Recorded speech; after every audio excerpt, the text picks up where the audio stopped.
There was a time long ago when life moved quietly along the rivers and in the valleys of northern Europe. The world was slower then. Villages were small clusters of timber-framed homes with thatched roofs, scattered across meadows, forests, and rolling fields. Chickens wandered freely through the dirt paths. Smoke curled gently from the low chimneys. In the early morning, the soft sounds of wooden cartwheels, bleating goats, and distant church bells marked the start of another ordinary day. Life was modest, but known. Predictable. The work was hard, but the rhythms of the land offered a kind of peace. Spring brought planting, summer brought long hours in the sun, autumn offered harvest and a moment to breathe, and winter, though cold and bitter, was quiet. Families rose with the sun and slept soon after dark. Children played in the grass or helped gather water from the stream. Elders passed down stories by the hearth, and if someone grew sick, the village came together to tend and pray. And always, there was the church. Small and made of stone, or sometimes just timber, it stood near the center of the village like an anchor. Its bell was not just for worship, it was the sound of time itself. A call to prayer. A mark of safety. A promise that the world, though simple and small, was held together by shared rituals. But on some nights, when the sky was especially clear and the wind blew in from the north, that peace began to feel fragile. People would glance toward the horizon, toward the river, toward the distant sea. No one said anything aloud, but the feeling passed between them like a whisper. Because by then, they had heard the stories. Stories from traders who passed through the region, speaking of villages burned in the night. Of ships with curved wooden prows that moved like shadows across the water. Of men from the north, dressed in strange clothing, arriving without warning and disappearing just as quickly. Some dismissed these stories as exaggeration. Others remembered. They remembered what happened to the abbey downriver, or the fishing town that never answered messages that spring. And so, quietly, villagers began to listen differently. They listened to the wind, to the crows, to the dogs that barked at shadows. They watched the river more closely. And sometimes they wondered, what would we do if they came? Where would we hide? What would we take? Could we outrun them? Could we protect our children? But then the sun would rise again. The bread would rise in the oven. The oxen would pull the plow. And life would continue. Because when you have only the land and the season, when your survival depends on what your hands can carry and your heart can endure, you don't stop. You keep moving. You keep planting. You keep hoping. Even as you glance toward the horizon and wonder, they came from beyond the sea. Not at first, not often, but when they came quickly, like a storm cresting over the edge of a quiet world. To the villagers who lived inland, the name was spoken softly, if at all. Northmen, sea raiders, Vikings. There was no single word that captured what they were, only the unease that followed the stories they left behind. They weren't kings, they weren't armies. They were something older, something untamed. Their long ships moved like shadows across the rivers, long, narrow, low to the water.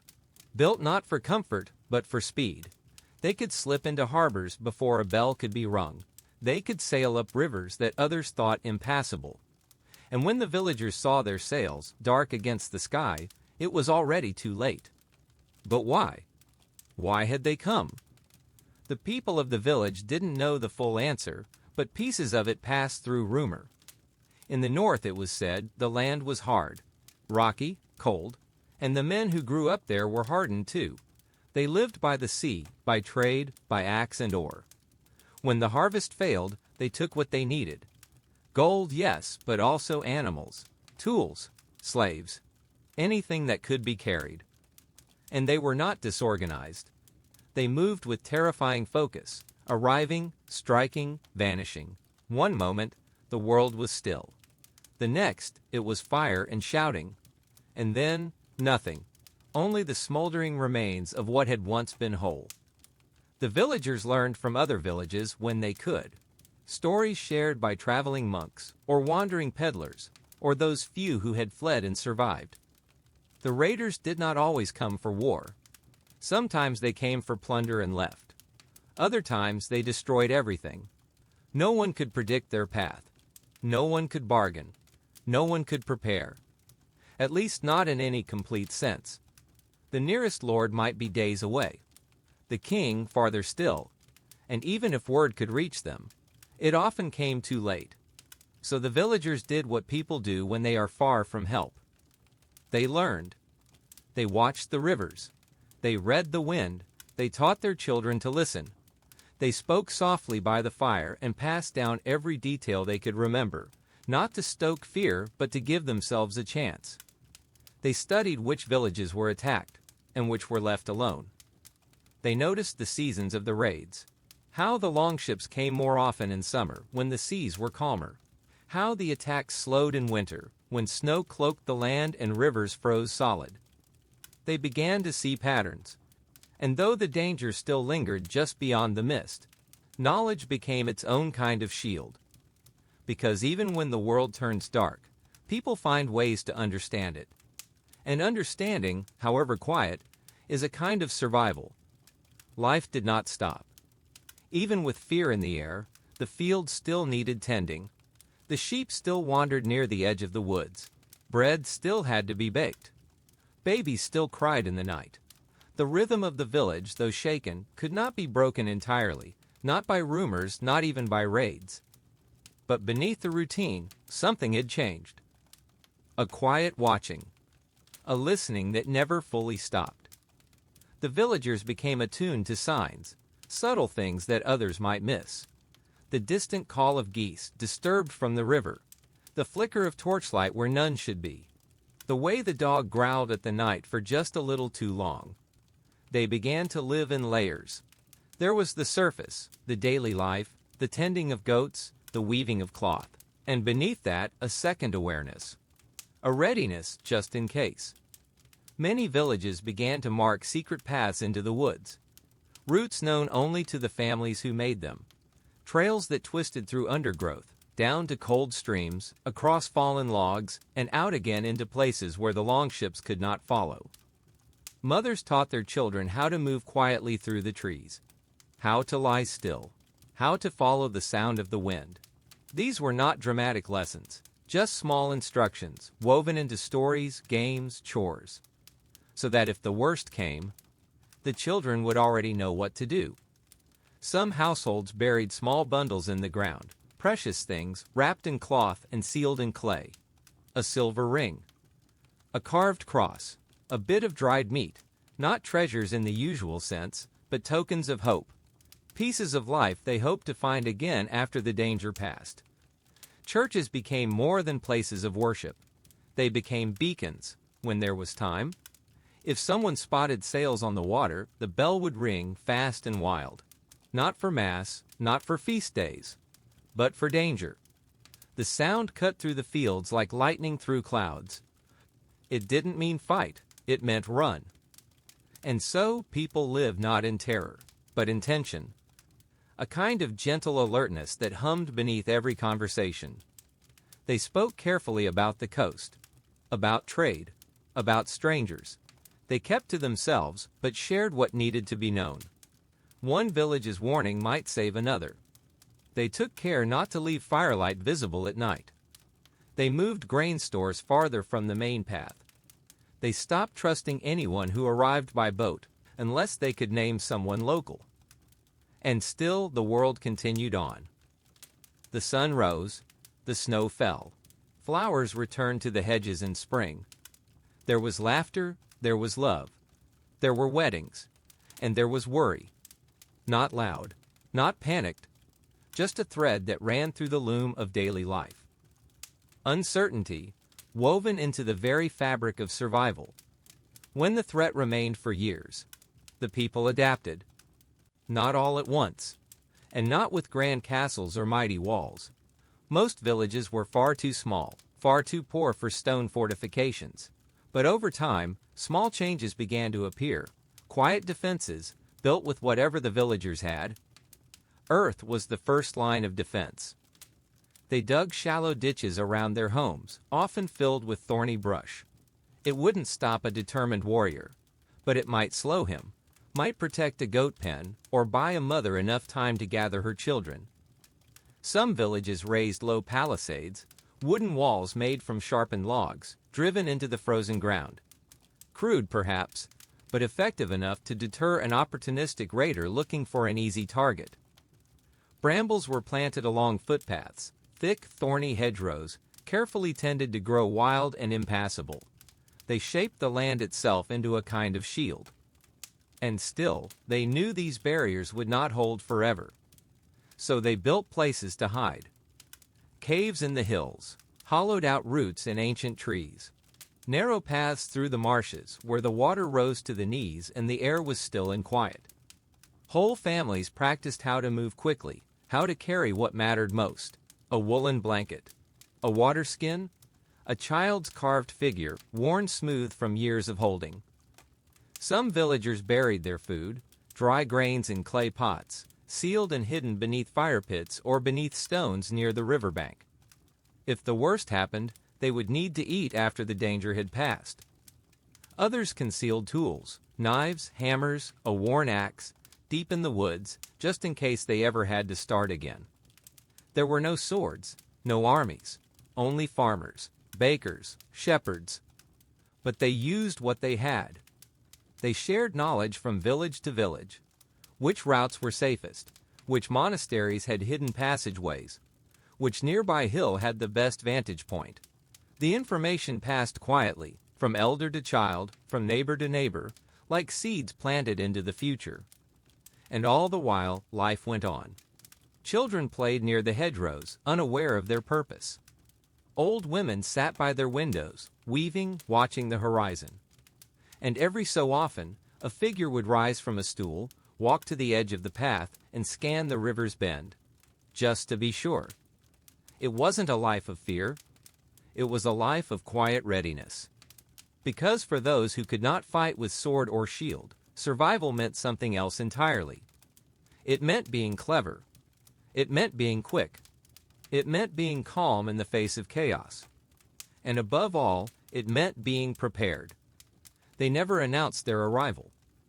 There were no declarations, no warning horns, just silence, broken only by the distant splash of oars. One moment, the village might be half asleep, chickens scratching in the dirt, bread baking in clay ovens, the morning sun just beginning to warm the frost. And the next, shouting, flames, steel. The raiders came quickly. That was always the same. By the time someone saw the sails, it was already too late. The ships moved silently down the rivers and creeks, slipping past reeds and fog, carrying men who knew how to land, strike, and vanish. They didn't linger. They didn't hesitate. Doors were broken. Chickens scattered. People ran. It was chaos, but it was practiced chaos. The villagers had rehearsed this moment in their minds 100 times. Some had rehearsed it aloud. Children were gathered and sent through the back paths, the ones that led through the woods, or behind the church, or through the animal pens where footprints disappeared among hoof marks. Some villagers fled into the forest. Some hid beneath floorboards, behind hay piles, inside dark cellars carved deep into the earth. And some didn't make it in time. The raiders didn't always kill, but they took. They took whatever they could carry: food, cloth, tools, silver if it could be found. And people. Some were dragged onto the boats. Others were struck down where they stood. The churches were often first. The stone walls could sometimes resist fire, but not the doors. Monks and priests clutched wooden crosses, not weapons. And within those sacred halls were stored the most valuable things: books, relics, wine, chalices, even gold. But the villagers never fought. They couldn't. What defense could a thatcher or a potter make against seasoned warriors in hardened leather, carrying axes that had already seen 10 other villages? So they disappeared. Like mist. They let the storm pass overhead. Sometimes it took an hour. Sometimes a day. And when it ended, the silence returned, heavier than before. Only then would the villagers begin to emerge. Slowly, cautiously, from behind tree trunks, from riverbeds, From the edges of fields, the smoke still curled above thatched roofs now collapsed. The church bell lay silent. Animals wandered freely, startled, confused. And the survivors moved quietly, not because they feared more raiders, but because they were listening to see if the worst was truly over. In that silence there were no cries, no questions, only the slow counting of who was missing, and what had been lost. And yet, even in the stillness of ruin, something stirred. A spark, not of revenge, not of anger, but of resolve. They were alive, and that meant they would begin again. The raiders were gone. The sails had vanished beyond the bend in the river. The echo of oars faded into silence. But the stillness they left behind felt different, like something broken, something hollowed out. Smoke still drifted from the remains of what had been a roof. Ash clung to the edges of stones. Charred beams leaned where once stood homes. And yet, life stirred. It always did. The villagers moved slowly, wordlessly. There were no instructions, no leaders barking orders. Each person simply began, picking up what had fallen, gathering what remained. A clay pot, cracked but usable. A pair of boots kicked aside in the dirt. A child's wooden toy, untouched beside the hearth. The burned thatch was swept away. What could be salvaged was lifted, rinsed, repaired. And what could not was mourned quietly and let go. There was no time for loud grief. Only small, necessary griefs. A neighbor missing, a cousin's home gone, a cow that had not returned. They buried what they could. If they had a priest, he spoke softly. If they had none, they prayed in silence. Sometimes nothing could be buried, no body to find. Only an empty space at the table, a name left unspoken around the fire. Still they endured. They rebuilt walls from branches and earth, not because they expected safety, but because shelter was life. They shared food, dividing dried beans and storing what little grain had been hidden. The old offered what wisdom they had. The young listened more than they used to. The village grew quieter. Children played less loudly. Doors were repaired to close more tightly. Fires were kept smaller at night. Everyone watched the horizon a little more than they had before. The seasons did not wait. Fields still needed clearing. Animals needed feeding. The bread had to be made again. The wool spun. The fences mended. The rhythm returned, but softer, slower, with pauses that hadn't been there before. Some spoke of leaving, moving inland, further from the river. But most stayed, because it was still their home. The land still remembered them. The trees still offered shade. The stones still held warmth from the midday sun. And slowly, the village began to hum again. Not with joy, not yet, but with quiet life. The kind that bends, but does not break. In the days and weeks that followed, something deeper began to grow. It was not loud. It was not planned. It was simply the village holding itself together, piece by piece. Not by walls or weapons, but by people. Neighbors became more than neighbors. They became lifelines. When one family had no grain, another shared a portion from their hidden store. When one roof sagged under snow, a dozen hands lifted it together. And when someone wept by the edge of the fields, no words were needed. Only presence. Only company. There was no ceremony to this resilience. No recognition. Only quiet acts repeated each day, as the earth turned slowly beneath winter skies and spring began to stir at the edges of things. They remembered their dead, but they also remembered the living. A broken fence mended. A loaf of bread left without asking. A candle lit in the chapel without anyone knowing who placed it there. The grief was never fully gone, but it softened. It took on the shape of routine, of shared burdens, of glances that said more than words ever could. And in the evenings, when the work was done, they gathered. Not always in the same place. Sometimes around a hearth, sometimes beside the church, sometimes by a tree whose branches had seen it all. And there, the stories began. Not just of the raid, but of survival. Of how someone led 3 children into the woods and kept them hidden for a full day with nothing but snow melt and silence. Of how a clay jar buried beneath the root cellar still held grain enough to last through the month.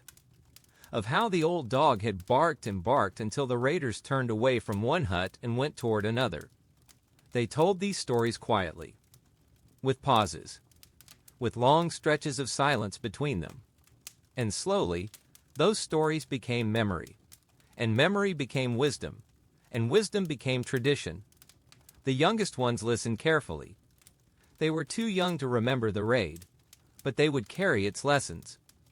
They would know how to watch the river, how to follow the hidden path through the pine grove, how to listen for silence that felt wrong. And in time, they would teach these things to others. Because survival was never just about the moment. It was about the moments that came after. About the rebuilding, the returning, the remembering. And so, even with the scars still visible, the village stood. A little smaller, a little quieter, but stronger in ways that couldn't be seen. Resilience, after all, is rarely loud. It grows in silence, in stillness, in the simple decision to continue. Time passed, not quickly, not all at once, but in slow seasons, in soft footsteps, in the rhythm of planting and harvest and snow. The raids, though fewer, were never fully forgotten. They returned sometimes, years apart, sometimes longer, but the villagers no longer lived as if nothing had happened. They had adapted. Some moved their homes farther inland, building small farmsteads away from rivers and trading roads. Others reshaped their villages entirely, raising them on hilltops or among dense woods, where smoke could be hidden and paths were easier to defend. Churches, where they could afford it, were rebuilt in stone, stronger, higher, with narrow windows and heavy doors. Sometimes they even added small towers, not for pride, but to see danger coming from farther away. Trade changed too. Boats were met with more caution. Strangers asked more questions, not out of cruelty, but out of care. People learned to store food in multiple places, not just one, to spread resources across families and fields, so that if one place fell, the whole village would not be lost. Some regions began to offer tribute, payments, goods, even cattle, in hopes of being spared. It was not heroic, but it bought time, and time was a kind of survival. And slowly, something unexpected happened. Some of the raiders stayed. They did not all leave. In some places, Norsemen settled, not as invaders, but as neighbors. They took up farming, married into local families. Their children grew up speaking the same language, tilling the same soil. It did not erase the past, but it changed the future. Because survival had never meant staying the same. It meant adapting, shifting, growing in the cracks where destruction had once passed through. The stories changed too. They were no longer just tales of fear, but of cleverness, of escape, of how one village tricked the raiders with carved decoys, of how a young girl led an entire group through a flooded marsh to safety. The stories became part of the village memory, and memory became a shield. Because even when the longships no longer came, the wisdom remained. Don't light large fires on clear nights. Don't trust the silence of birds near the river. Always keep an extra bundle of grain sealed in clay. And never forget what was survived. Not to dwell on fear, but to honor the strength that came from it. And so the village did what people do best. They adjusted. They rebuilt. They remembered. And in that quiet adjustment, they endured. The raids grew less frequent. The sails that once haunted the river's edge became rare. Some villages hadn't seen a Viking in a decade. Others only remembered them as stories. But the memory lingered, not sharp anymore, not frightening, but steady, like an old scar that aches when it rains. And in that memory, there was power. The villagers no longer lived in fear. They lived in awareness. They had learned and remembered and taught those memories to their children, not in fear-filled warnings, but in quiet guidance woven into everyday life. Stack the firewood low. You want the smoke to drift sideways. Don't clear too much of the brush near the path. It hides the trail. Listen to the birds. When they go silent, something's coming. These were not rules written in books. They were murmured during chores, shared during winter evenings, slipped into lullabies and parables, tucked gently into the way life was lived. And those who listened carried the memory forward. It became habit to walk lightly, to observe, to prepare without panic, and to endure without praise. Children grew up hearing the tales, not of kings or knights, but of villagers like themselves, of grandmothers who hid their families beneath the roots of a tree, of boys who led raiders astray with decoy fires, of old farmers who refused to leave, and who somehow survived by knowing the land better than anyone else. And so, memory became survival, not just of the body, but of the spirit.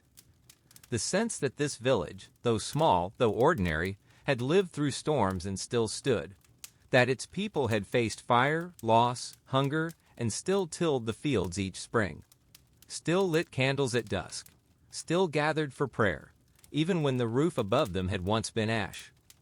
Survival did not always wear armor. Sometimes it wore wool and carried a woven basket. Sometimes it sang softly while stirring a pot.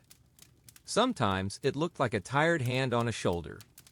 And in this way, the villagers passed on more than stories. They passed on a way of being, a way of noticing, of moving through the world with care, of meeting hardship with quiet strength. They did not call it bravery, but it was, not the kind that charges into battle, but the kind that rises again, every morning, to plant new seeds in the same soil that once held ash.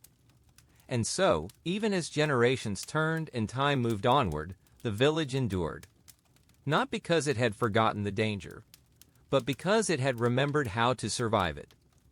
And then, the silence became familiar again. Not the silence of fear, not the hollow stillness after a raid, but the deep, peaceful quiet that settles over a place when danger has passed. Not quickly, not entirely, but gradually, like morning mist lifting from a field.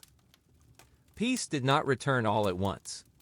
It came like everything else in the village, softly, patiently, in small pieces.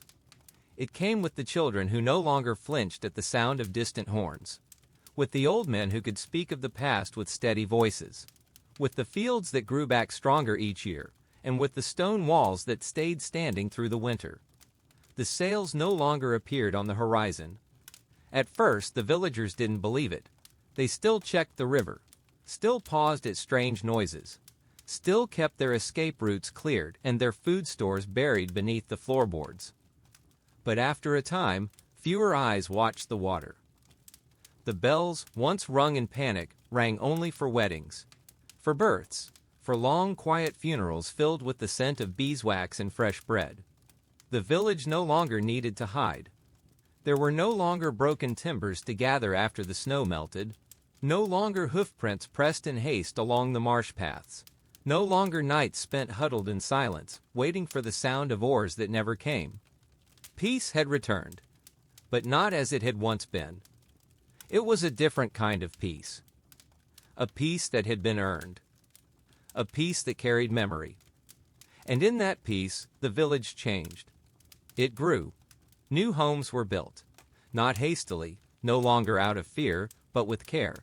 Stronger, warmer, shaped by the lessons of the past.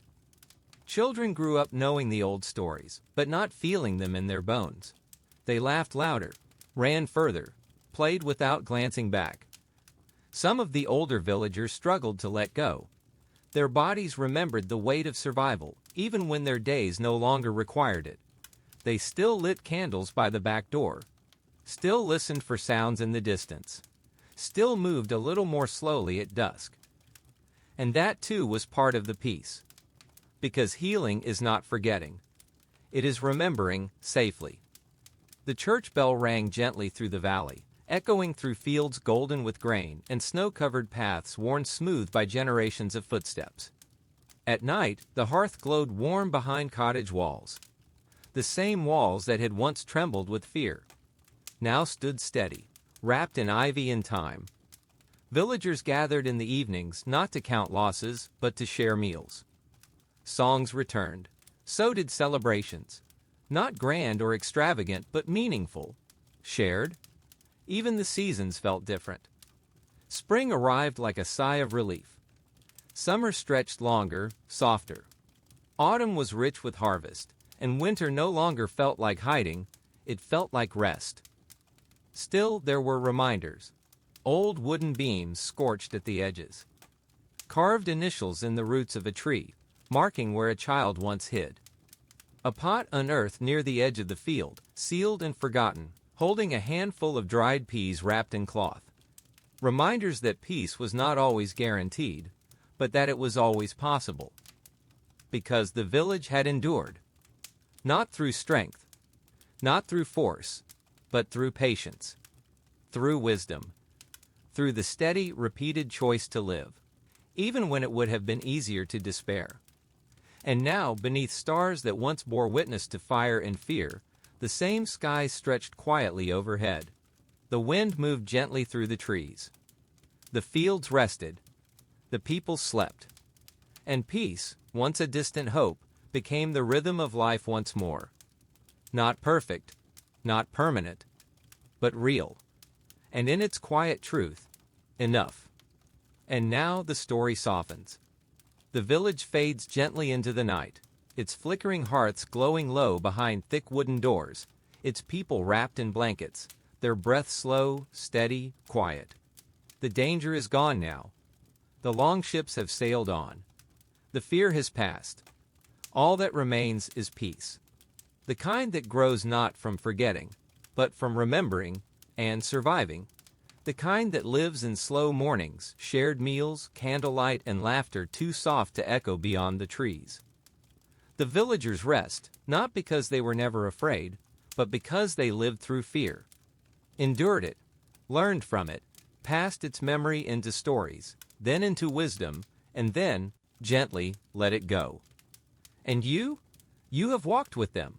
Through the cold forests, through the firelit nights, through the hidden paths and the open fields, through loss and through quiet resilience. Now your breath can slow. There is nothing more to listen for. No more oars on the river. No more bells in the distance. Only wind across the thatched roofs. Only the soft creak of trees. Only the hush of stillness settling around you like a warm cloak. Let the village sleep now. Let the candles burn low. Let the voices fade into memory, into silence, into dreams. The story has been told. And you are safe. You are home. You can rest. Good night. Imagine waking to the sound of distant horns echoing across the misty fields, a signal that sends a ripple of dread through your village. The Vikings are coming. For medieval villagers, this was not just a threat, but a reality that shaped their lives, their homes, and their very survival. Yet, despite the terror these raids brought, communities found ways to endure, adapt, and even thrive in the face of such relentless danger. Their resilience was not born out of sheer luck, but from careful preparation, deep bonds of trust, and an unshakable will to protect what they held dear. Life in a medieval village was already a delicate balance between hard work and the unpredictability of nature. Crops could fail, winters could be harsh, and disease could sweep through without warning. But the added threat of Viking raids forced villagers to think beyond daily survival. They had to plan for the unthinkable. One of the first lines of defense was the village's location. Many settlements were built near rivers or coasts for trade and transport, but this also made them vulnerable. Over time, villagers learned to choose higher ground, where watchtowers could be erected to spot incoming ships. Some even moved inland, sacrificing convenience for safety. When danger approached, the warning system was crucial. Lookouts were stationed at key points, ready to light signal fires or sound horns at the first sight of a longship's dragon-headed prow. These signals would travel from village to village, giving people precious time to act. Speed was everything. Families knew exactly what to do. Children were gathered, livestock driven to hidden pastures, and the elderly escorted to safe hiding places. Every second counted, and hesitation could mean the difference between life and death. But escape was not always possible.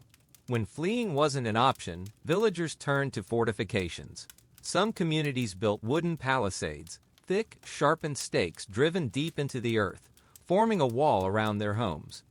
Others dug ditches or even constructed simple earthworks to slow down attackers. Churches, often the sturdiest buildings, sometimes doubled as shelters, their stone walls offering a last refuge. These defenses were not impenetrable, but they bought time for help to arrive, time for the raiders to reconsider, time for the villagers to regroup. Yet physical barriers were only part of the solution. Survival also depended on unity. Villagers relied on each other in ways that went beyond mere cooperation. They shared food, sheltered one another's families, and stood together when the moment demanded it. Trust was the invisible fortress that no axe could break. Neighbors became defenders, farmers became fighters, and even the quietest among them found courage they didn't know they had. There was no room for selfishness in these moments. The strength of the village was the strength of every person in it. And then there were the hidden sanctuaries, the caves, the dense forests, the underground tunnels. Some villages had secret routes known only to the locals, paths that twisted through marshes or behind waterfalls, leading to places where the Vikings would never think to look. These hiding spots were passed down through generations, their locations guarded as closely as any treasure.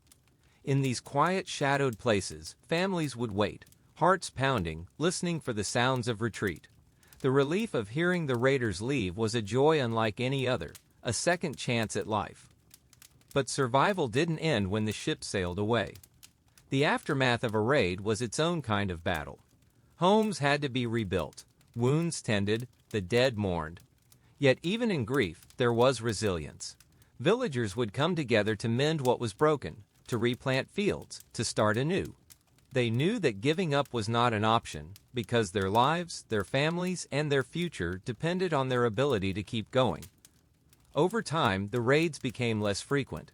Kingdoms grew stronger, defenses more sophisticated, and the Vikings themselves began to settle, trading instead of raiding. The fear that once haunted the coasts faded, but the lessons of those dark days remained.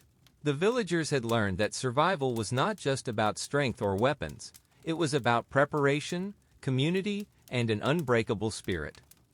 And so, as the sun rises over the quiet fields where those villages once stood, we remember their story not as one of fear, but of courage. They faced the storm and did not falter. They held on to hope when all seemed lost. And in doing so, they left behind a legacy that still speaks to us today, a reminder that no matter how fierce the challenge, the human spirit is fiercer still.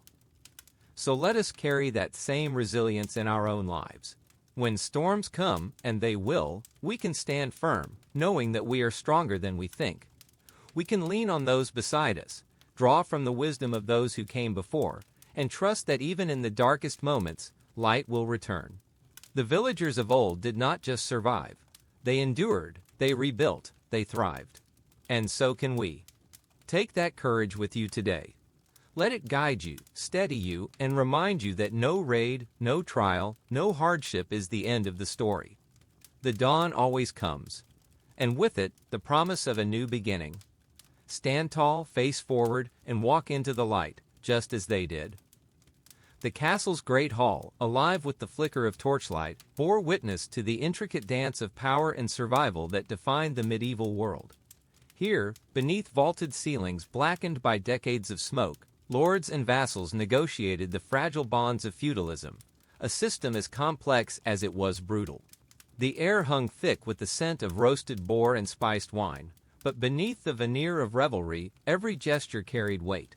A misplaced word could unravel alliances forged over generations, while a well-timed oath could elevate a landless knight to the ranks of the privileged. Beyond the castle walls, the peasantry toiled in rhythms unchanged for centuries. Dawn broke over fields striped with barley and wheat, their golden hues stretching toward the horizon like a patchwork quilt. Serfs, backs bent beneath the sun, moved in silent unison, their lives governed by the relentless turn of seasons. Yet even here, in the shadow of manorial oppression, sparks of defiance flickered. The memory of the peasants' revolt of 1381 still smoldered in collective memory, a bloody testament to the tensions simmering beneath feudalism's surface. When Wat Tyler's rebels stormed London, their demands for justice and freedom sent tremors through the aristocracy, a grim reminder that even the mightiest walls could crumble. Meanwhile, the church's influence loomed as large as any fortress. Cathedrals, their spires piercing the heavens, stood as monuments to divine authority and earthly ambition. Pilgrims trudged along muddy roads to kneel before relics, a saint's finger bone, a fragment of the true cross. These sacred journeys were as much about salvation as they were about commerce, filling monastic coffers with silver, and the towns along the routes with bustling markets. Yet corruption festered behind cloistered walls. Indulgences were sold like market wares, and bishops lived like princes, their excesses fueling the discontent that would one day ignite the Reformation. In the shadows of both throne and altar, another power quietly grew, the merchant class. In the cobbled streets of burgeoning towns, the clink of coins began to rival the clang of swords. Guilds, with their secretive rites and strict hierarchies, turned craftsmen into a new kind of nobility. A master weaver in Flanders or a spice trader in Venice could amass wealth that dwarfed the incomes of lesser barons. With money came influence, and kings, perpetually starved for funds to wage their wars, found themselves forced to negotiate with these upstart burghers. The rise of the Hanseatic League, a sprawling network of merchant cities, demonstrated just how profoundly trade routes could reshape the political landscape. War, of course, remained the great constant. The 100 Years' War between England and France was not a single conflict, but a series of brutal campaigns stretching across generations. At Agincourt, the mud-choked field became a slaughterhouse, as English longbows rained death upon French knights, their polished armor a death sentence in the mire. The war birthed legends, Henry V, Joan of Arc, but also horrors. Villages were reduced to ash, and famine stalked the land as crops burned and peasants fled. War was not merely the sport of kings, it was a devouring beast that left nothing untouched. Yet amid the chaos, glimmers of a new world appeared. In the universities of Paris and Bologna, scholars pored over rediscovered texts from antiquity, their minds alight with ideas that would blossom into the Renaissance. The printing press, still decades away, would soon shatter the monopoly of knowledge held by the elite. The medieval world, for all its violence and rigidity, was pregnant with change, though none living then could foresee the tidal wave of transformation ahead. And so the age endured, a tapestry woven with threads of faith and fury, stagnation and innovation. In the monasteries, monks copied manuscripts by candlelight, preserving the wisdom of the past even as the future gathered like a storm on the horizon.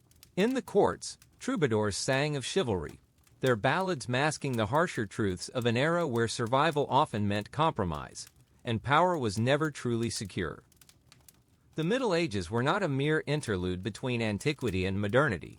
They were a crucible, forging the world we know in the fires of conflict, faith, and relentless human ambition. The story continues, as all great stories do, in the lives of those who navigated this treacherous landscape. Consider the knight returning from crusade, his once shining mail now dull with the grime of distant battles. The Holy Land had left its mark on him, not just in scars, but in the unsettling realization that the enemy was not so different from himself. Or the merchant's daughter, cloistered in a convent not by choice but by her father's calculation, who stole moments to read forbidden texts smuggled in by a sympathetic friar. History is not just the grand sweep of empires, it is the sum of a million such moments, each a thread in the vast, intricate weave of time. And so the medieval world turned, its people caught between the weight of tradition and the whisper of change. The Black Death would come, wiping out a third of Europe and shaking the foundations of society. Kings would rise and fall, heresies would flare and be extinguished, and the map of the world itself would expand as explorers set sail for uncharted waters. But for now, in this moment suspended between darkness and dawn, the age played out in the laughter of a tavern, the solemn chant of a mass, the ringing of the blacksmith's hammer, a symphony of human struggle and resilience that would echo through the centuries. The clang of iron-shod hooves against cobblestones echoed through the narrow streets of York as the king's retinue made its way toward the towering minster. The year was 1216, and England stood on the precipice of chaos. King John, his face gaunt from months of campaigning against rebellious barons and the invading French Prince Louis, clutched the reins of his destrier with hands still trembling from fever. The scent of damp wool and sweat mingled with the ever-present wood smoke hanging over the city, while the distant cries of street vendors hawking eel pies and fresh ale were drowned out by the solemn tolling of cathedral bells. John's gaze flickered toward the soaring arches of the minster, its limestone facade glowing faintly in the autumn dusk. He knew his time was running short. The Magna Carta, forced upon him just a year earlier at Runnymede, had failed to bring peace.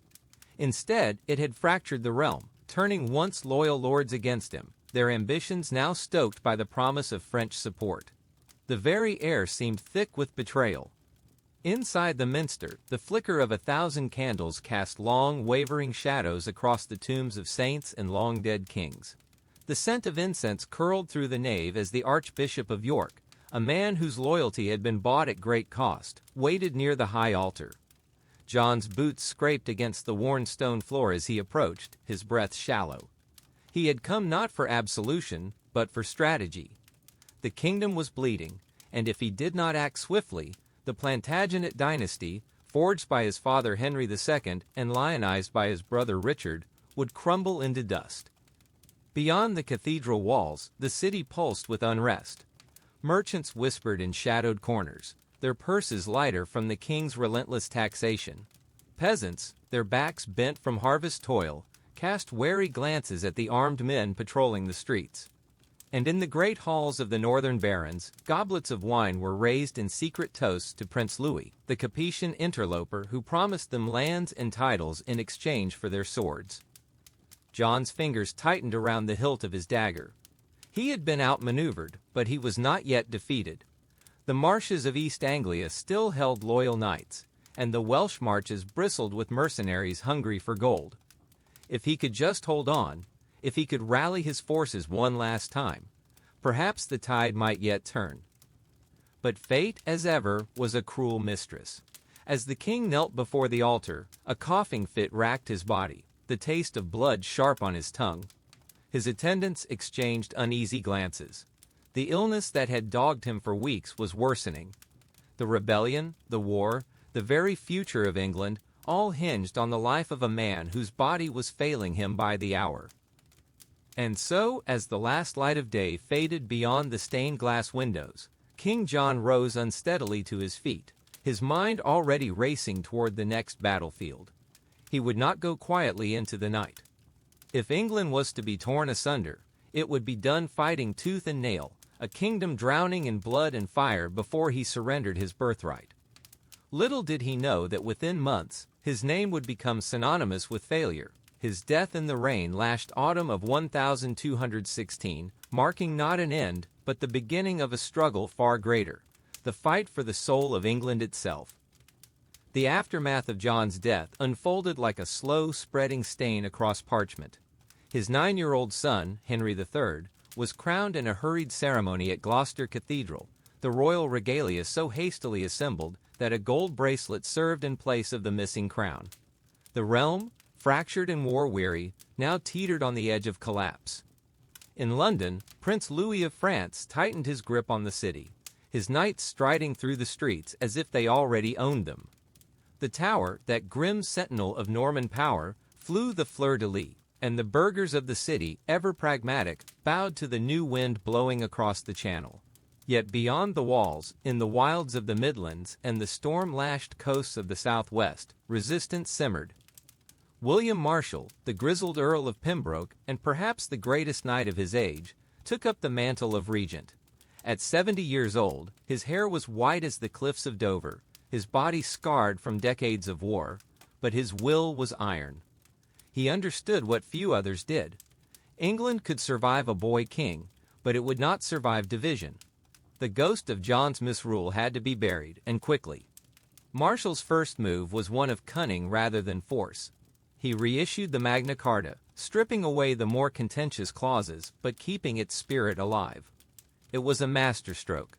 The rebel barons, many of whom had fought not for Louis but against John's tyranny, found their grievances addressed. One by one their loyalties began to waver. Meanwhile, in the dank cellars of Winchester Castle, royal clerks pored over financial records, their quills scratching furiously as they tallied the debts of the crown. The war had drained the treasury dry, and without coin, there would be no mercenaries, no supplies, no hope of victory. But Marshall was a man who understood the power of symbols. He ordered the minting of new pennies, their silver bright and untarnished, bearing the young king's face. They were distributed to soldiers, to merchants, to anyone whose allegiance might be bought. The message was clear: the crown still held power. By spring, the tide began to turn. The French, overconfident and stretched thin, found themselves harassed by guerrilla bands in the Weald and ambushed along the muddy roads of Kent. At Lincoln, Marshall himself led a daring assault, his aging frame clad in mail as he crashed into the rebel lines like a tempest. The battle was brutal, a swirling melee of axes and swords where the fate of a kingdom hung in the balance. When the dust settled, the royalist forces stood victorious. Louis's dreams of an English crown began to unravel. Yet the war was far from over. In the fenlands of East Anglia, shadowy figures moved through the reeds, their loyalties uncertain. The Welsh, sensing weakness, launched raids across the border, their war cries echoing through the valleys. And in the halls of the nobility, the old resentments festered, waiting for the right moment to flare anew. England in 1217 was a land of fragile peace, its wounds still fresh, its future uncertain. But beneath the surface, something new was stirring, a sense that perhaps, just perhaps, the realm might yet emerge from the darkness stronger than before. The castle's inner sanctum was a world unto itself, a labyrinth of torch-lit corridors and vaulted chambers where the air hung heavy with the scent of burning tallow and aged parchment. Here, in the heart of the fortress, the ruling Lords' Council convened beneath a ceiling painted with fading heraldic symbols, a silent testament to generations of power and bloodshed. The stone walls, though thick enough to muffle the howling winds outside, could not stifle the murmurs of intrigue that slithered through the court like serpents in the underbrush. Each noble who entered brought with them the weight of their lineage, some bearing names as old as the kingdom itself, others newly elevated by war or royal favor. Their robes, dyed in the deep crimsons and forest greens of their houses, whispered against the flagstones as they took their places around the oaken table. The flickering torchlight caught the glint of signet rings, each one a tiny sovereign seal pressed into wax to command armies or condemn men to dungeons. At the head of the table sat Lord Edric of House Walter, his gauntleted fingers drumming a slow rhythm against the arm of his high-backed chair. The scars that marred his face were not just the marks of battle, but the ledger of his rise, each one a story of a rival bested, a fortress taken, a rebellion crushed. His eyes, sharp as the dagger at his belt, scanned the faces before him. He knew well that loyalty in such times was as fragile as the parchment maps spread across the table, their edges curling in the damp air. Beyond the castle walls, the realm teetered on the edge of upheaval. In the villages, the peasants whispered of omens, a comet streaking across the night sky, wells running dry, the eerie howling of wolves where none had been seen for decades. The harvest had been poor, and the granaries stood half empty, their dwindling stores guarded by men-at-arms who eyed the hungry crowds with nervous grips on their spear hafts. Taxes levied to fund the Lord's campaigns had stripped the land bare, and now, like a pot left too long over the fire, the people's patience was boiling over. Yet it was not just the common folk who stirred. In the shadowed halls of lesser keeps and borderland towers, the nobility too were restless. House Walter's dominance had been secured through steel and fire, but the embers of old grudges still smoldered.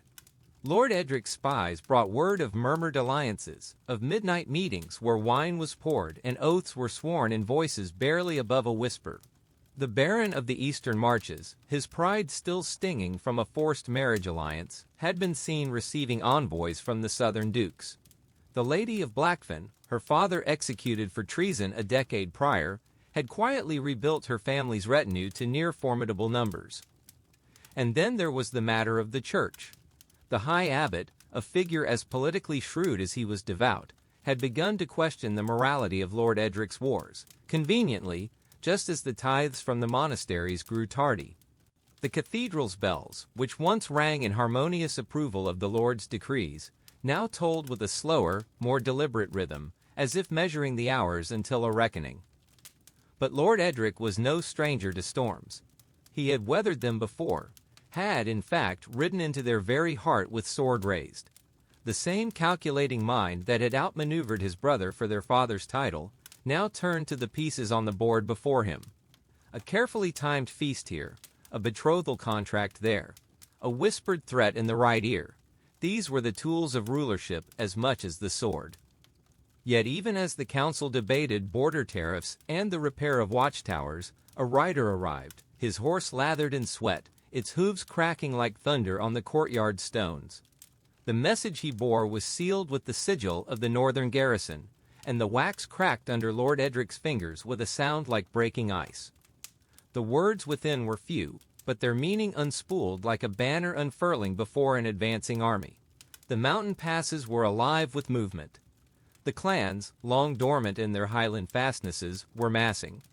Scouts reported the glint of spear points among the pines, the distant echoes of war drums carried on the wind. Silence fell over the council chamber. The mountain clans were more than raiders. They were a force of nature, a remnant of the old world that had refused to bend knee to crown or cross. Their warriors, clad in hides and wielding axes forged in fires lit by their ancestors, fought with a ferocity that bordered on madness. And now, after years of uneasy quiet, they were descending like wolves scenting weakness. Lord Edric's lips curled into a smile that never reached his eyes. "It seems," he said, his voice a blade drawn slowly from its sheath, "that the gods have sent us a distraction from our quarrels." Outside, the first snow of winter began to fall, dusting the battlements in white. It would be a long season, the kind that winnowed the weak from the strong, that tested the mettle of men and the foundations of kingdoms.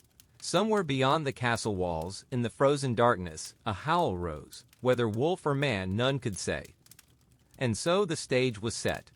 The threads of fate, woven through years of ambition and betrayal, now pulled taut.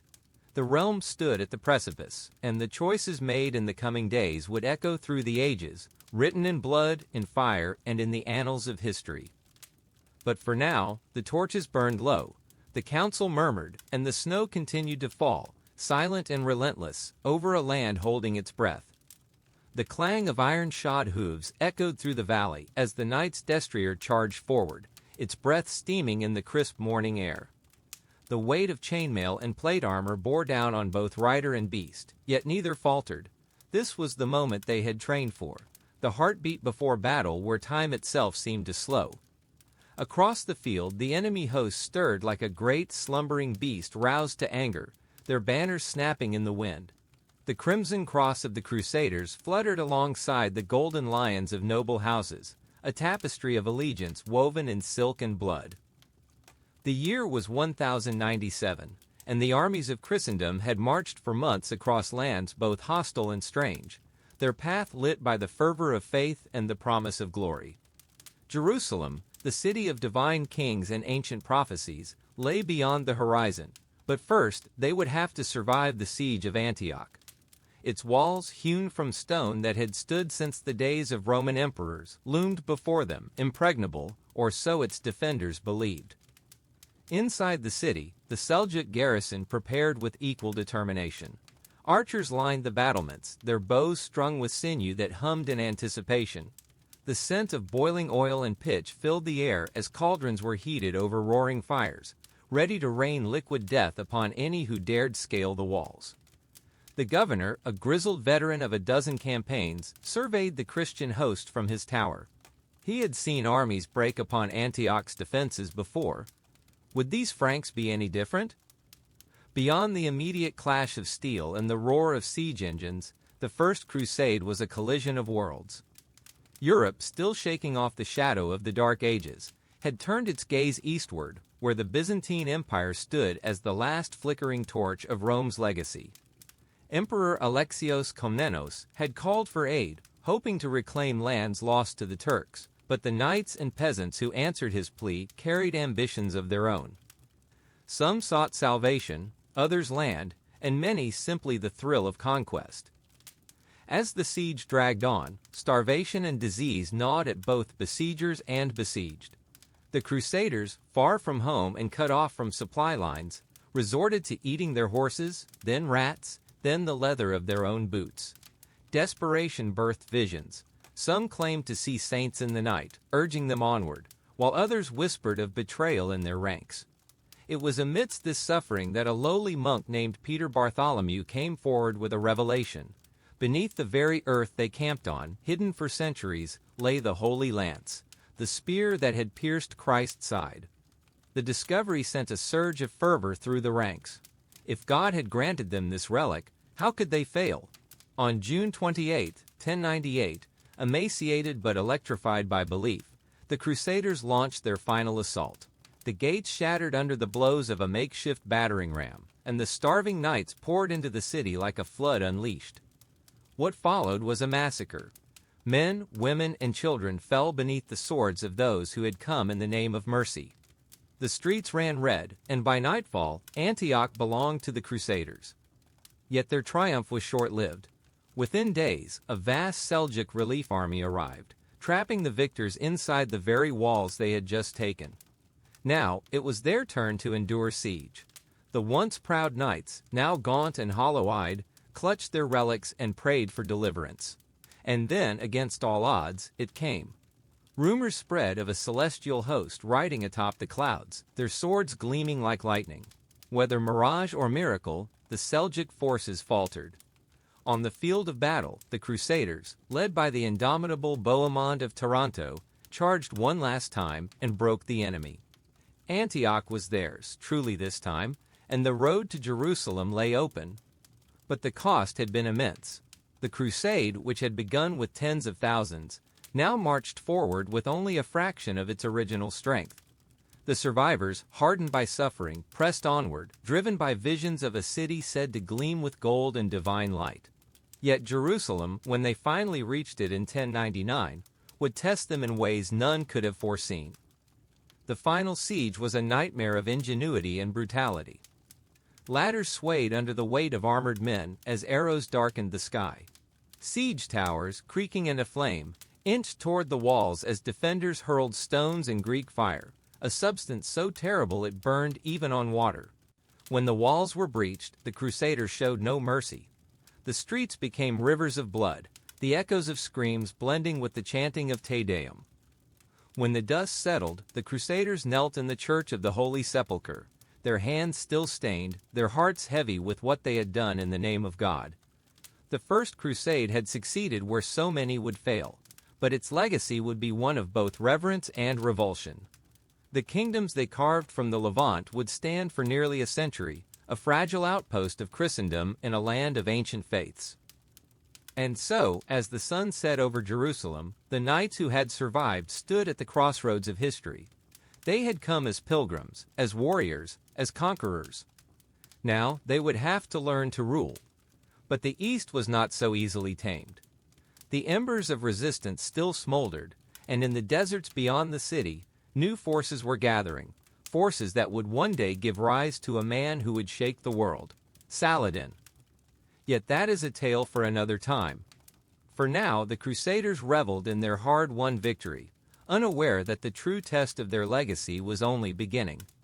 The medieval world was shifting, and the clash of empires, faiths, and ambitions would echo far beyond the walls of Jerusalem, shaping the course of history for centuries to come.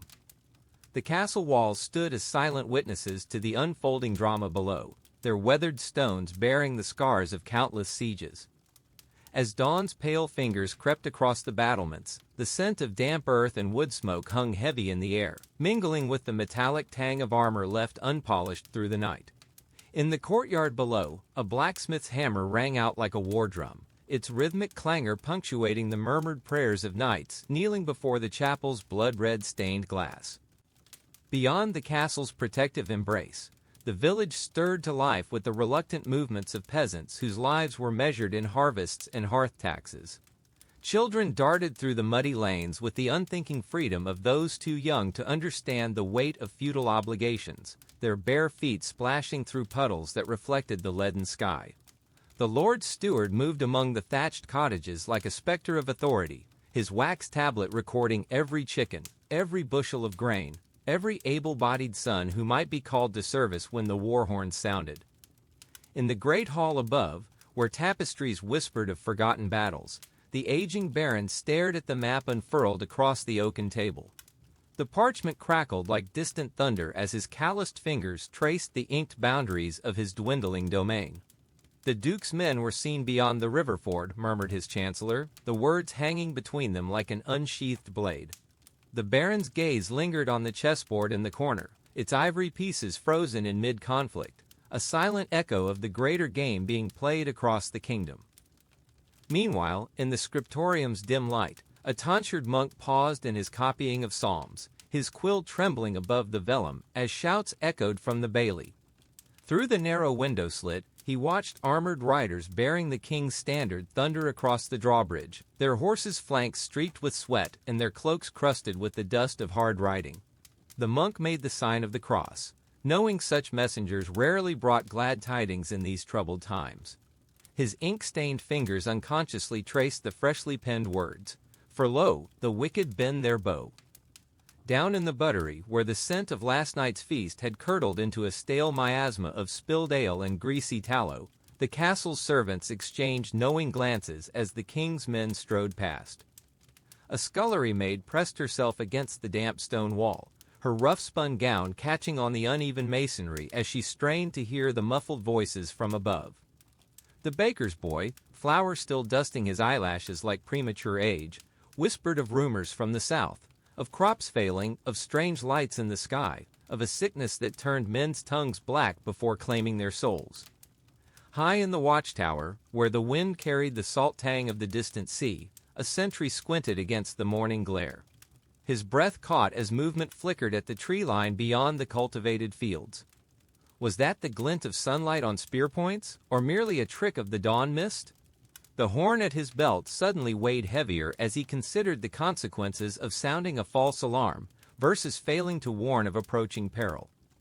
Below him, unaware of the potential threat, a group of merchants argued good-naturedly with the gate guards, their wagons laden with Flemish wool and Italian silks, the fragile threads of commerce that bound even warring lords together in uneasy interdependence. In the castle's deepest vault, where the air smelled of cold iron and old secrets, the baron's treasurer counted out silver pennies by candlelight, each coin bearing the profile of a king whose grip on power grew more tenuous with each passing season. The coins clinked like distant church bells as they piled into neat stacks, their surfaces worn smooth by countless transactions in market squares and brothels, by the hands of nobles and thieves, each penny a silent witness to the slow unraveling of the realm's fragile peace. As the morning wore on, the castle's chapel bell began to toll with the slow, measured rhythm of a death knell. In the village below, a woman hanging laundry paused, her reddened hands clutching a child's tunic as she counted the somber notes. The rhythm was wrong for Mass, wrong for Vespers. This was the sound that heralded change, for better or worse. Across freshly plowed fields, the sound carried to where a group of villains repaired a section of the Lord's wall, their backs bent beneath the spring sun. One grizzled laborer, missing 2 fingers from a long-ago harvest accident, spat into the dirt and muttered words that would have earned him a lashing had the bailiff been within earshot. Back in the great hall, the baron now stood surrounded by his household knights, their armor donned in haste, their faces a mixture of youthful bravado and veteran wariness. The king's messenger, his tabard still damp from fording the river, delivered his news with the flat affect of a man who had ridden too far too fast. rebellion in the west, entire counties in flames, the pretender's host growing daily as discontented lords threw in their lot with the usurper.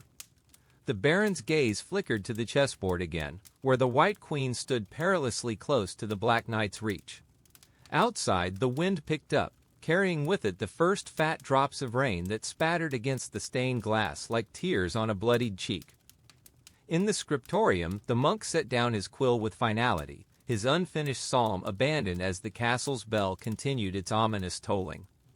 From his perch, he could see the villagers beginning to gather in the square, their faces upturned toward the castle like sunflowers seeking a sun that had disappeared behind gathering storm clouds. The monk's fingers, once so sure in their transcription of holy texts, now trembled as he reached for the small knife used to trim parchment. Whether it was fear for his immortal soul or his mortal flesh that caused this tremor, even he could not say. The blacksmith's hammer had fallen silent, replaced by the sharper, more urgent sound of swords being whetted on grinding stones. Apprentices who normally shaped plowshares now hurriedly mended chainmail, their young faces solemn with the understanding that the tools of peace were being set aside for the instruments of war. The smith himself, a bear of a man with forearms corded like oak roots, worked the bellows with grim determination, the forge's glow painting his sweat-sheened face the color of fresh blood. As noon approached without sun, the castle's kitchen yard became a hive of frantic activity. Spitboys turned whole sides of beef over roaring fires, the fat dripping down to sizzle in the flames, a feast being prepared not for celebration, but for fortification before battle. Scullions ran to and fro with baskets of freshly baked bread still hot from the ovens, while the castle's hounds circled with hopeful eyes, sensing the unusual activity but unaware of its portent. The air grew thick with the scent of rosemary and thyme from the herb garden, where the healer plucked feverfew and comfrey with urgent fingers, her apron already bulging with the makings of poultices and pain draughts.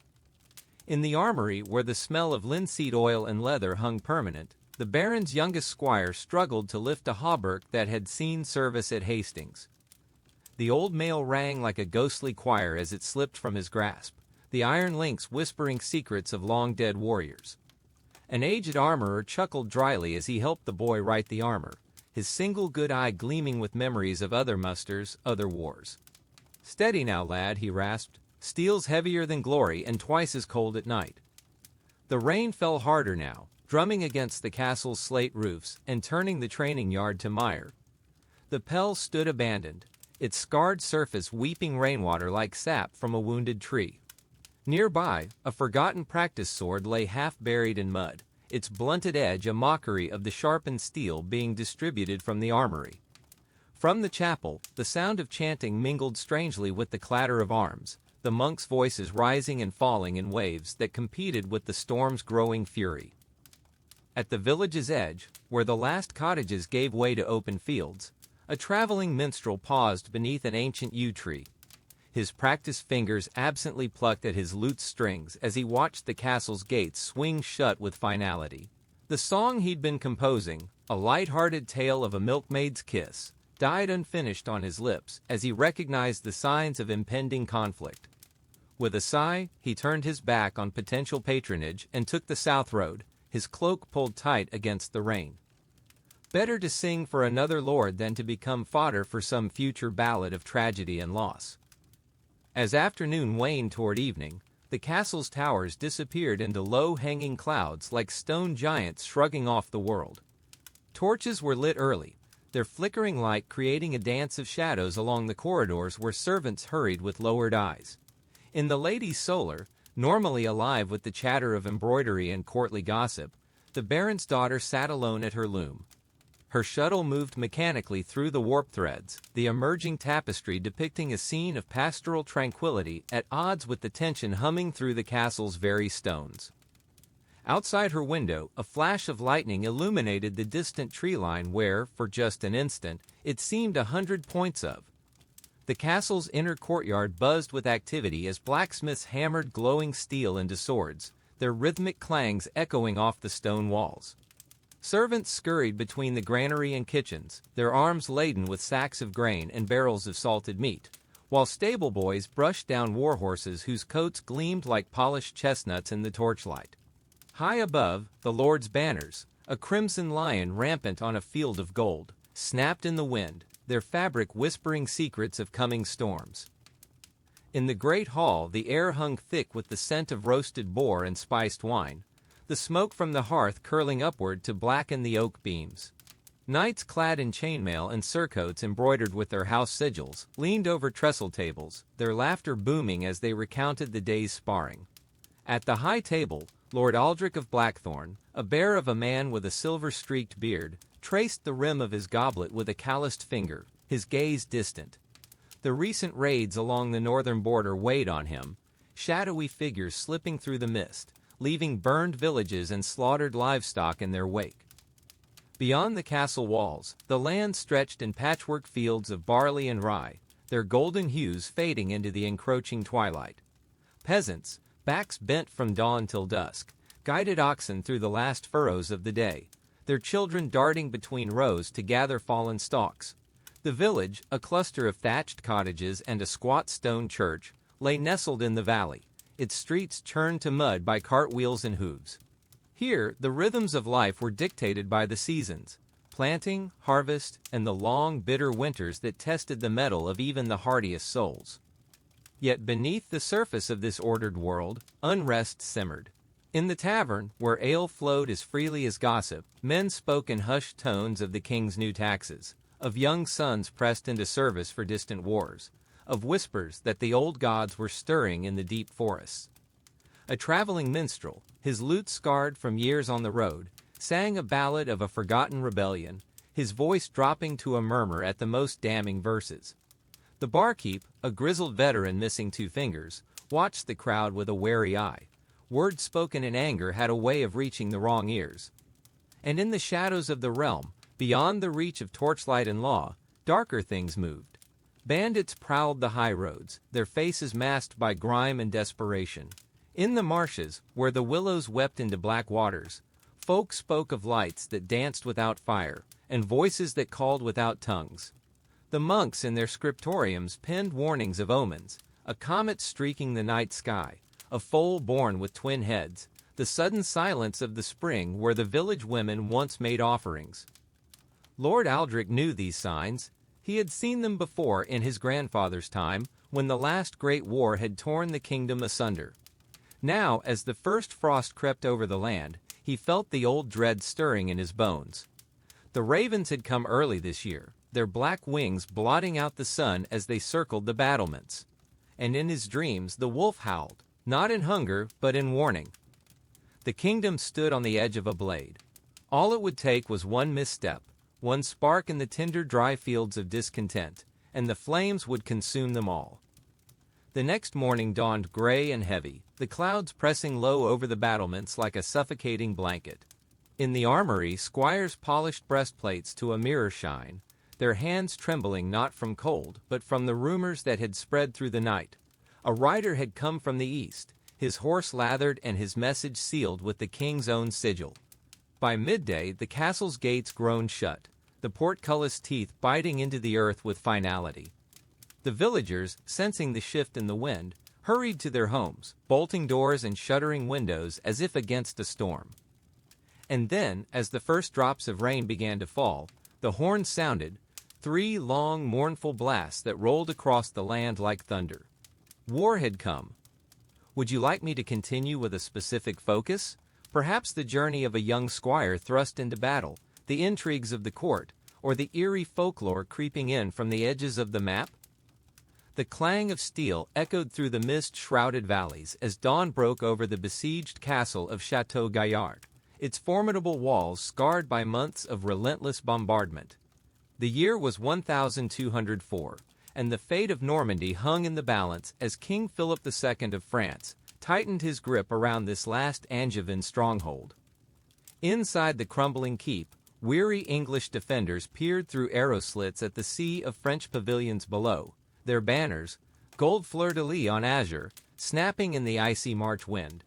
The siege had reduced them to eating their horses, then rats, then the very leather of their belts boiled into foul-tasting broth. Yet still they held, for Richard the Lionheart himself had designed this fortress, boasting it could be defended even if its walls were made of butter. Beyond these battlements, the broader tapestry of medieval Europe was being rewoven through blood and iron.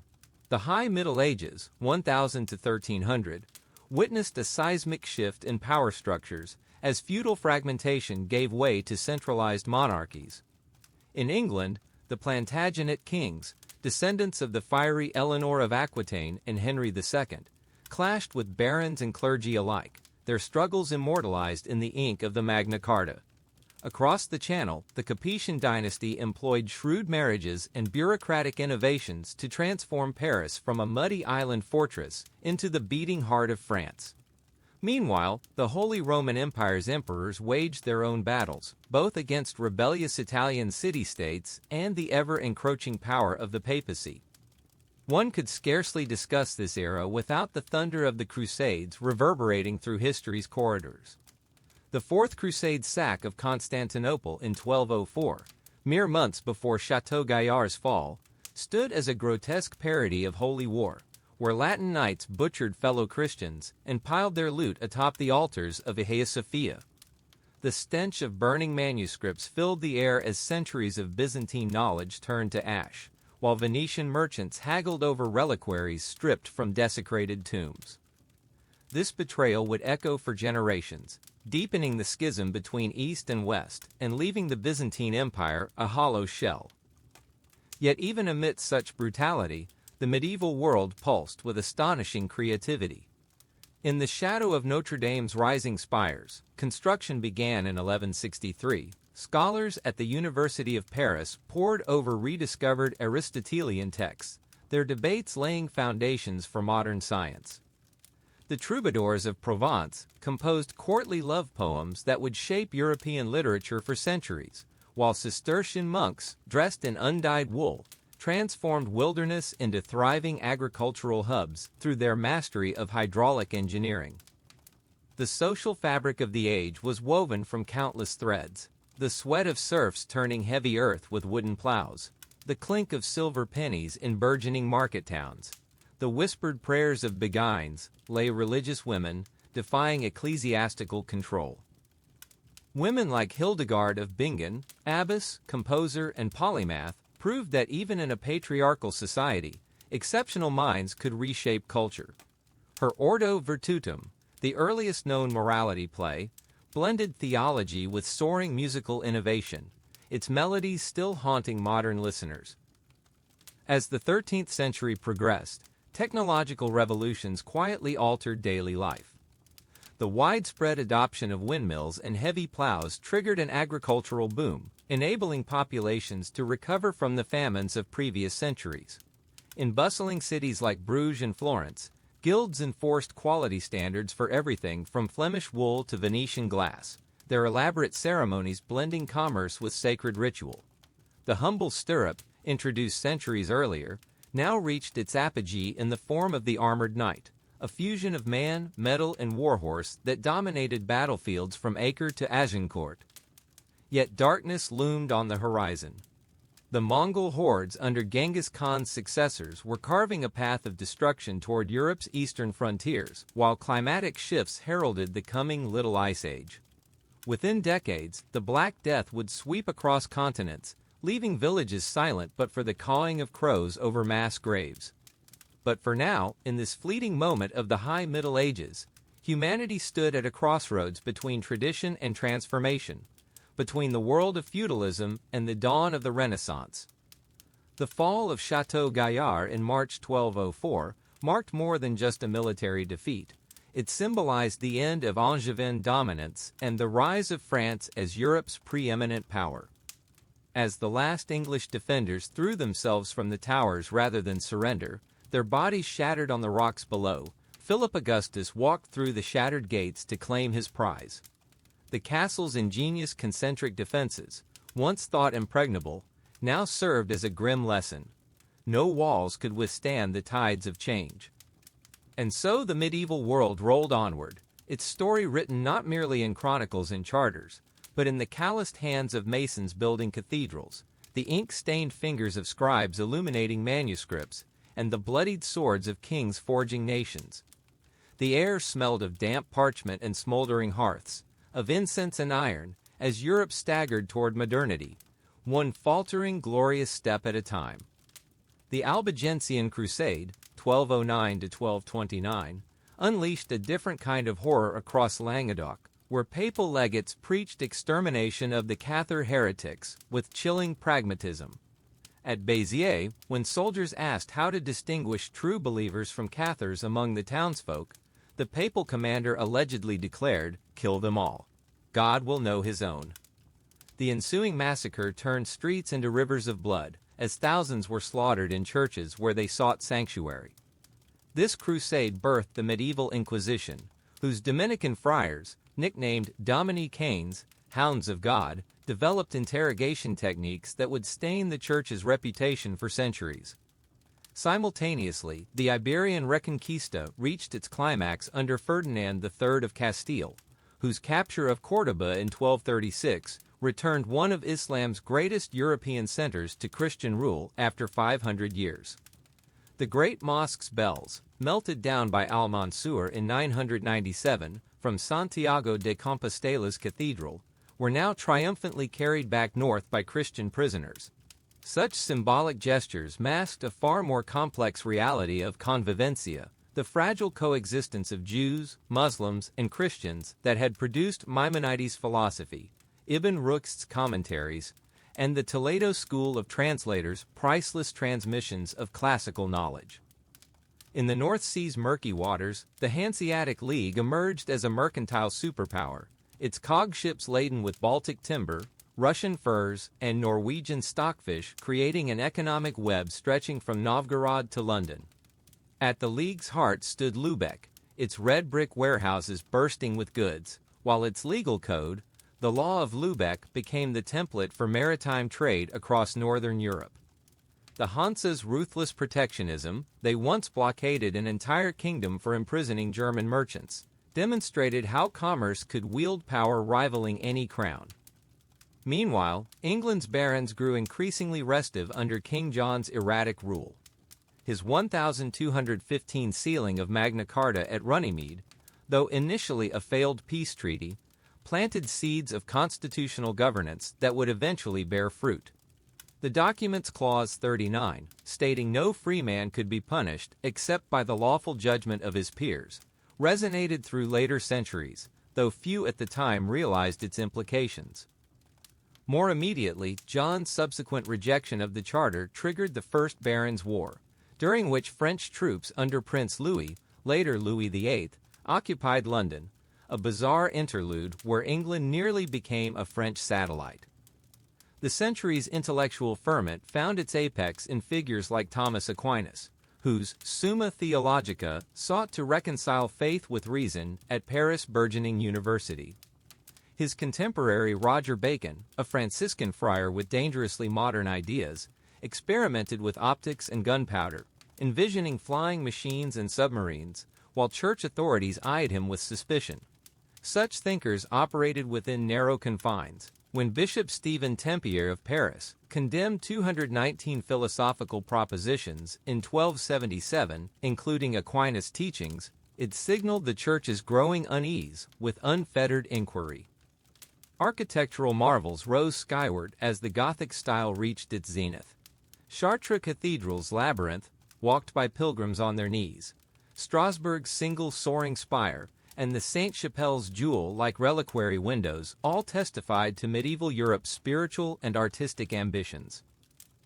Behind these achievements stood armies of anonymous artisans, the quarrymen who shaped limestone blocks with nothing but chisels and muscle, the glassmakers who blended cobalt and manganese to create heavenly blues, the carpenters whose intricate witches' wheel scaffolding defied gravity.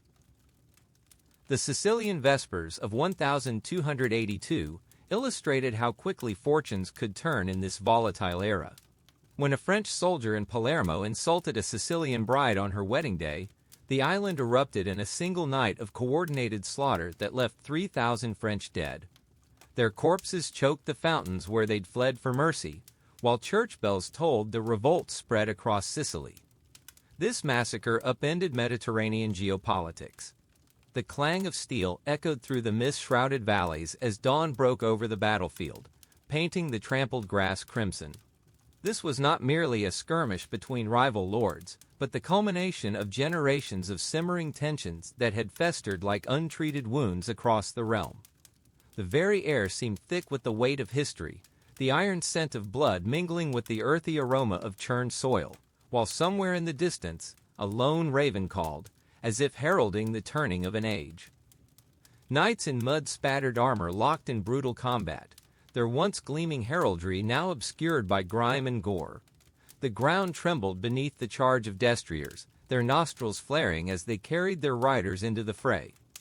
Among them, Sir Godfrey of Blackwood stood tall, his sword arm weary but unbroken, his mind sharp with the knowledge that this day would decide the fate of his house.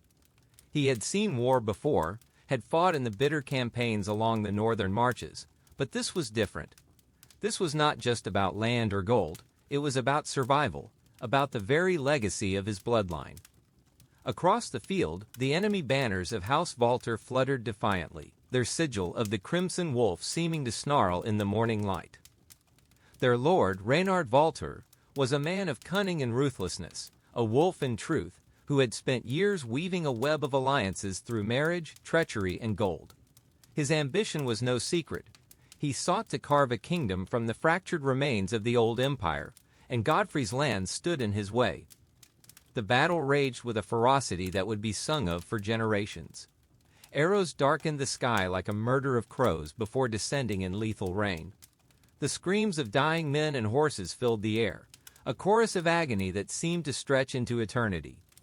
Yet amid the chaos, there were moments of eerie stillness, brief respites where time itself seemed to pause, as if the world held its breath before plunging once more into the storm. Then came the turning point. A horn blast, deep and resonant, cut through the din. From the eastern tree line, fresh troops emerged, not under the banners of Blackwood or Voltor, but bearing the silver stag of House Darrow, a house thought to have remained neutral in this conflict. Their sudden arrival sent ripples of shock through both armies. Had Darrow betrayed his oaths? Or was this some long-laid stratagem, a gambit hidden until this critical moment? Godfrey's heart pounded as he watched the Stag Knights charge into Voltor's flank. The tide was shifting. The wolf's forces, once so confident, now wavered. Reynard himself could be seen shouting orders, his face contorted in fury as his carefully laid plans unraveled. The field became a maelstrom of shifting allegiances, desperate last stands, and the brutal calculus of war. And then, the moment that would seal history. Godfrey locked eyes with Reynard across the carnage. There, amidst the swirling melee, the two lords moved toward one another, their personal feud transcending the greater battle. Steel met steel in a clash that seemed to silence the world around them. Each strike carried the weight of years of grudges, of slights both real and imagined. Sparks flew as their blades crossed again and again, the duel a microcosm of the war itself. But war is rarely decided by single combat alone. Even as Godfrey and Reynard fought, the greater battle was being won and lost around them. The Darrow forces, it seemed, had indeed chosen their side, and it was not Voltor's. Reynard's lines crumbled, his men fleeing or falling where they stood. The realization dawned in his eyes moments before Godfrey's sword found its mark. With a final, shuddering breath, the wolf of Voltor fell, his ambitions dying with him. The field fell silent but for the moans of the wounded and the crackle of distant fires. The war was over. Yet, as Godfrey stood amidst the ruin, his sword dripping with the blood of his enemy, he knew that peace would be fleeting. The realm had been fractured for too long, and power abhorred a vacuum. New wolves would rise. New wars would come. And so, as the sun climbed higher, casting its golden light upon the broken land, the survivors began the grim work of counting the dead, of burning the corpses before disease could take root. The bards would sing of this day, of course, of heroism and villainy, of betrayal and vengeance, but for those who had lived it, there were no songs. Only the weight of what had been lost, and the uneasy knowledge that the wheel of history never truly stopped turning. For in the shadows of the great castles, in the whispered councils of lords and ladies, the next chapter was already being written.